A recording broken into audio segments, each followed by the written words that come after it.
ఈ వీడియోలో నేను ప్రెస్టేజ్ వెట్ గ్రైండర్లో ఇడ్లీ పిండిని ఎలా రుబ్బుకోవాలో చూపిస్తున్నాను. ఇదైతే ప్రెస్టేజ్ వర్టికల్ వెట్ గ్రైండర్ అన్నమాట. ఇది పెట్టుకోవడానికి మనకి చాలా తక్కువ స్పేస్ పడుతుంది.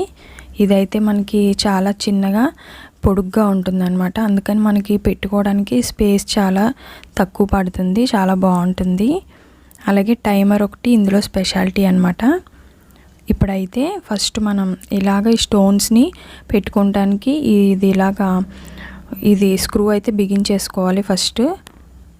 తర్వాత వచ్చేసి ఇప్పుడు నానబెట్టుకుని ఉంచుకున్న పప్పుని ఇందులో వేసుకుని రుబ్బుకుందాం. నేనైతే ఇప్పుడు చూపిస్తున్న గ్లాస్తో 2 గ్లాసున్నర పప్పు ఇందులో వేస్తున్నాను.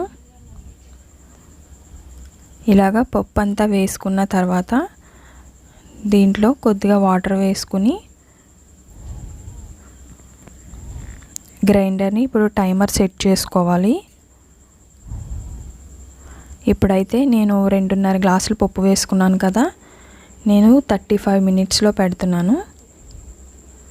మనకి 35 మినిట్స్ అయిపోయిన తర్వాత ఆటోమేటిక్గా అదే ఆఫ్ అయిపోతుంది. మనకి ఇందులో స్పెషాలిటీ ఇదే అనమాట.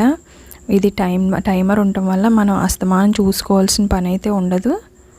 పప్పు వేసేసిన తర్వాత కొన్ని వాటర్ వేసేసుకుని మూత పెట్టేస్తే అదే నలుగుతుంది. మనకి ఒకవేళ కొంచెం ముందుగానే నలిగిపోతుందంటే కనుక ముందుగానే టైమర్ అవ్వకపోయినా ఆఫ్ చేసేసుకోవచ్చు. ఇప్పుడు నేను మధ్యలో కొంచెం వాటర్ వేసాను, వాటర్ పడుతుందని. మనకి కొద్దిగా నలిగిన తర్వాత చూసుకుని వాటర్ వేసుకుంటే తర్వాత ఇంకా పప్పు అంతా అదే నలిగిపోతుంది. మనకి చూడవలసిన పని ఉండదు. మనం దీన్ని ప్రత్యేకించి అస్తమానం చూసే పని ఉండదు అనమాట. టైమర్ పెట్టేసుకుంటే మనం వేరే పని చేసుకున్నా కూడా ఇది నలిగిపోతుంది పప్పు.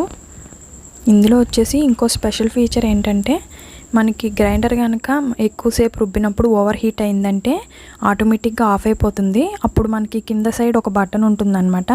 ఆ బటన్ ఆన్ చేసుకుంటే మళ్ళీ ఆన్ అవుతుంది గ్రైండర్. నెక్స్ట్ వీడియోస్లో ఇంకా నేను మిగతా పిండిలు రుబ్బడం కూడా పెడతాను. నేనైతే ఇక్కడ మళ్ళీ కొంచెం వాటర్ వేసాను. మనం ఫస్టే వేసేస్తే వాటర్ ఎక్కువైపోతాయి కదా, అందుకు కొంచెం చూసుకుని వేసుకోవాలి.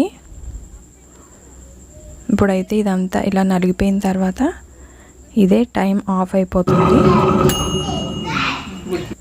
అంతే, అలా సౌండ్ వస్తుంది మనకి ఒక బెల్ సౌండ్లా వస్తుంది ఆఫ్ అయ్యేటప్పుడు. ఆఫ్ అయిపోయిన తర్వాత నేను మళ్ళీ ఒకసారి టైమర్ ఆన్ చేసుకుని పిండి తీసుకోవడానికి పెట్టుకున్నాను అనమాట. తర్వాత మనమే ఆఫ్ చేసేసుకోవచ్చు ఇలాగా.